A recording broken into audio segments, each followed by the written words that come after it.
Well, good morning, everyone. This is Nana the Canner. Even though it's the middle of the afternoon, it is morning for me. I am a nurse, so I am a night shift worker. I was up all night and I come home this morning and I crawled in bed as Papa was getting up and I slept till probably just afternoon. And now I'm up and about and bringing you an update. And we're going to go out and we're going to clip some pussy willows today. I thought that would be exciting and fun to show many of you. I know that my people around here, they're probably laughing and going, really, Shauna, is that what you're doing? Is you're gonna show everybody that you're clipping pussy willows? I mean, everybody does that. That's the spring flower here on the edge of the Boreal Forest.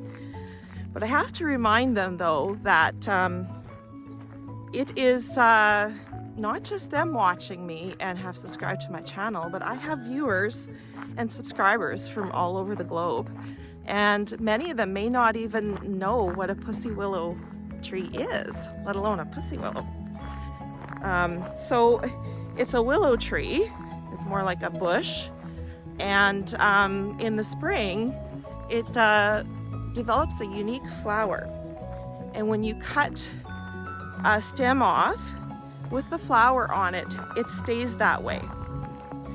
And you can actually have it in a vase. And it's quite decorative. It's rustic, but quite decorative. And you can have it in a vase for like years, literally.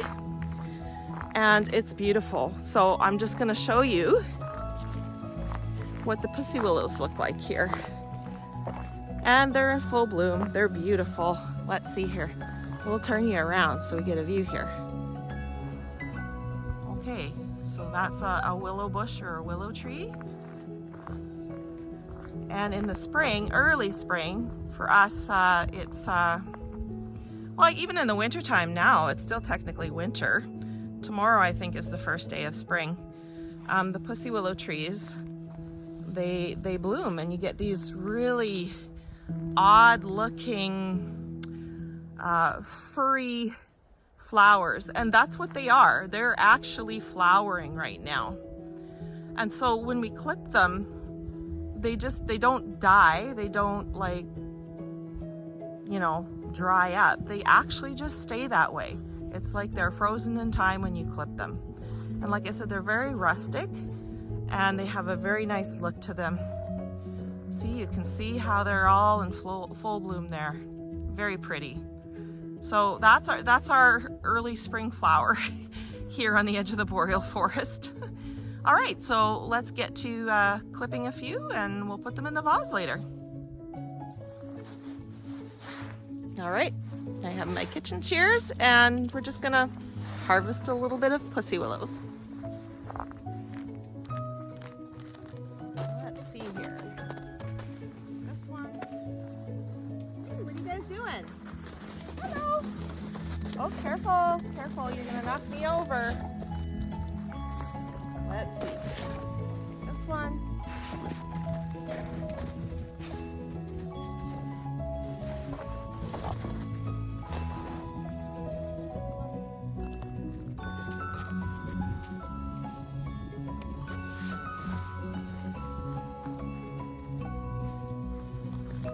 All right, we'll clip a few more here and then I'll head into the house.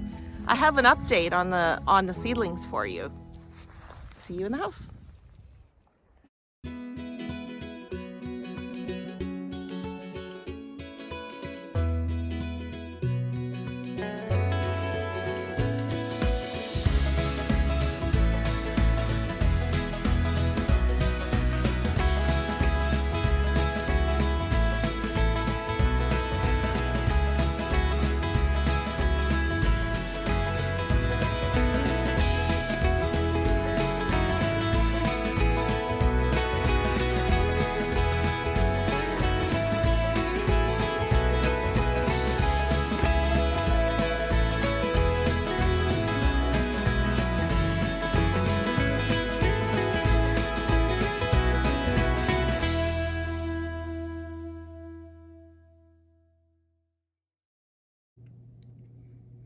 All right, let's see how our seedlings are doing here.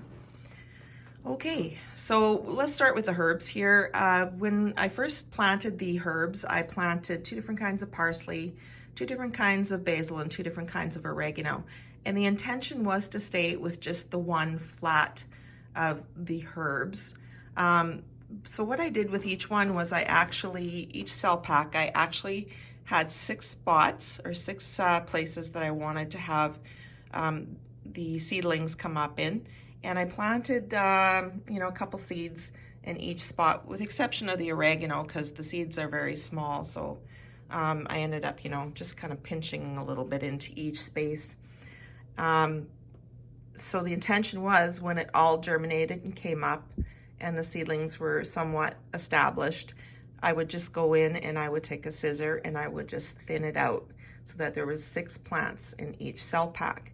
Well, they come up so nicely, and when it come time to do the snipping, I just could not do it, guys. I couldn't do it. So I ended up pulling the cell packs apart, and I ended up replanting quite a bit of it, and like replanting back into the original cell packs. So we started with the 4 cell packs of the oregano. We had 2 Greek oregano and just 1 regular oregano.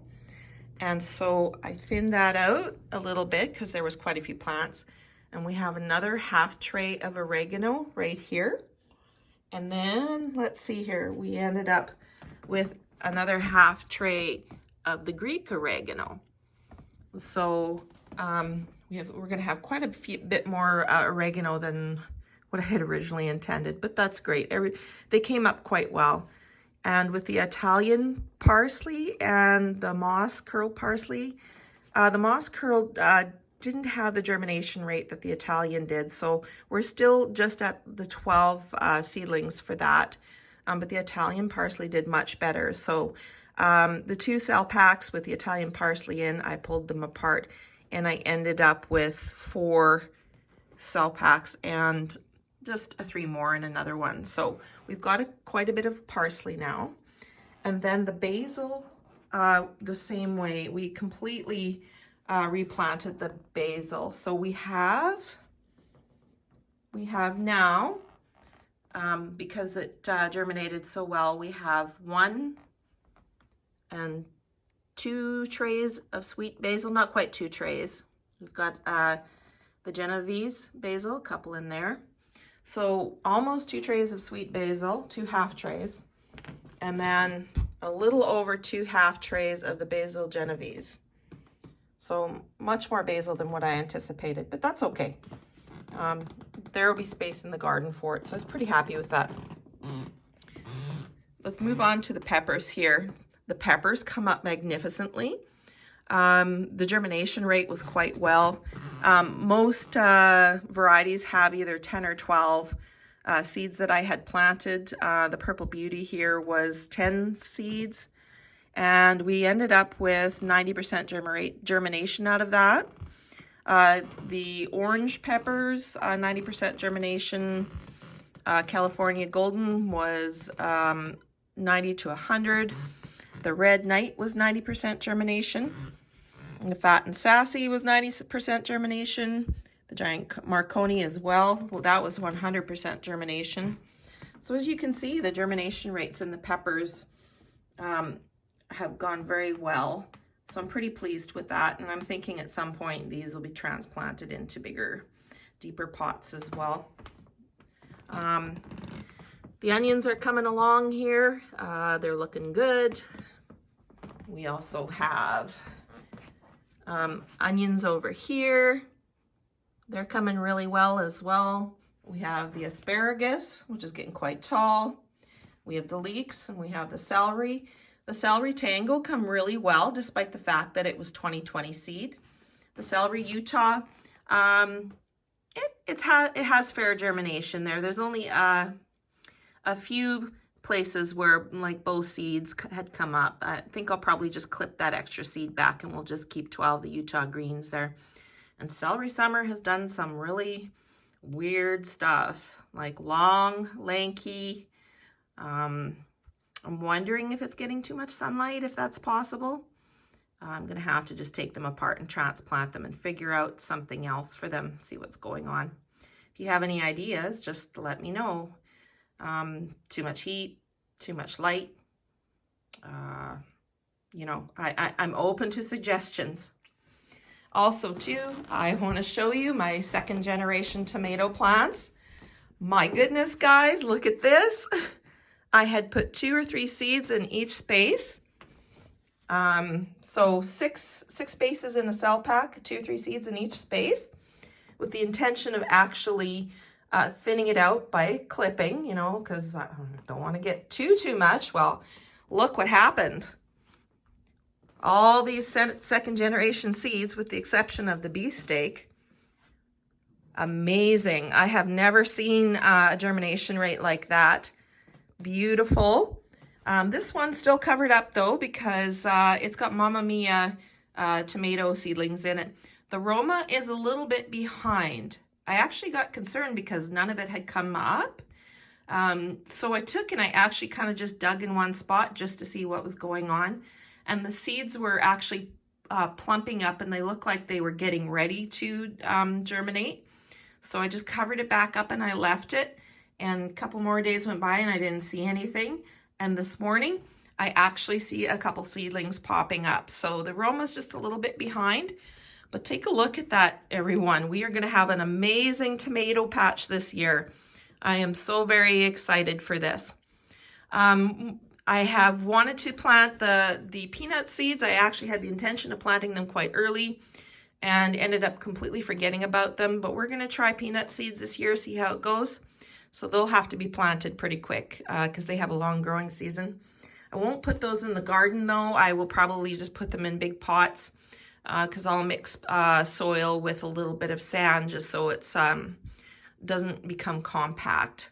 But I've never actually had a successful peanut crop, but hopefully this year will be the first. So, and soon we'll have to be starting our broccoli and our cauliflower and our cabbage seedlings.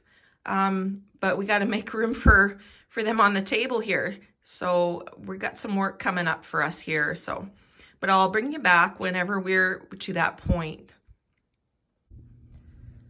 Okay, I just wanted to show you what I found in the garage here, tucked in the very corner. I had completely forgotten in the fall that I had taken the kidney beans and dried them and just piled them into a box, and had the intentions over the winter of shelling them out. And I also did the same with the, they call it the navy white bean, the bush bean. And so I just found them and I just started shelling them today. And I just wanted to show you the difference between first generation and second generation seed from these particular beans. So we'll just start with the kidney beans here. I'm going to move on this side so I don't create a shadow. So you can see all the dried beans in there, bean pods. So when you break them open, you can shell out the beans. And this was the original first generation seed. You can see it's quite dark. It's a good size. And then this is the second generation seed I've been shelling out today. It is the same size, but it is a little lighter in color. So the makeup of the soil and the nutrients that the plant received was probably a little bit different than what the first generation seed had experienced. So I just wanted to show you, these are quite big actually. The one year I had planted kidney beans and I had a small amount of seeds, kidney bean seeds. And basically it was only enough to maybe can a couple jars, but they were quite small, and I thought once I canned them, they wouldn't be very big at all, but they bulk up. Once they're cooked, they bulk up to like 3 times the size, and they were a big, beautiful bean. And these are bigger than that year, so these are going to be humongous beans for chili and whatnot. I do believe though that I am going to take this second generation seed and I'm going to plant it, and then we'll have third generation seeds for next year, and lots of kidney beans to can this fall. So this is what I found for kidney bean seed. And then I also planted last year, it's called a a navy white bush bean. And I planted this because I wanted to learn how to can my own pork and beans. So I ended up with just a little bit there. I didn't plant a whole lot, but just a little bit of bean pods here. And I started to shell them out this morning, and this is what the second generation seed looks like. Very nice, plump, white.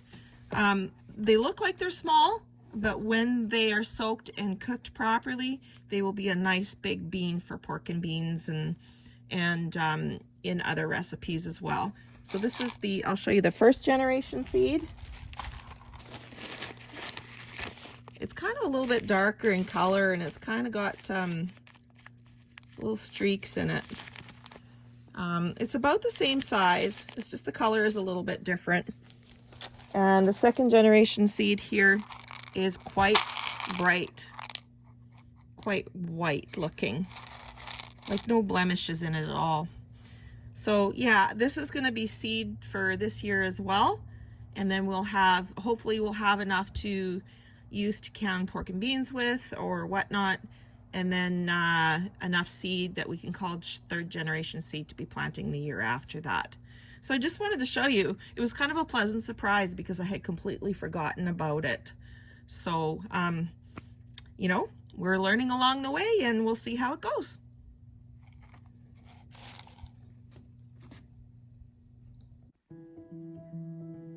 Well, folks, there you have it. This is the beautiful Pussy Willow Bouquet that we went out and harvested earlier off of the willow trees. And the flowers on the stems there, they will stay that way for a very, very long time. I had a bouquet of pussy willows literally for like 3 years in the same vase before I finally decided that I would go out and cut fresh ones. But as I said, very rustic, but very beautiful at the same time. So there you have it. Thank you for joining me today. I truly appreciate it, and God bless.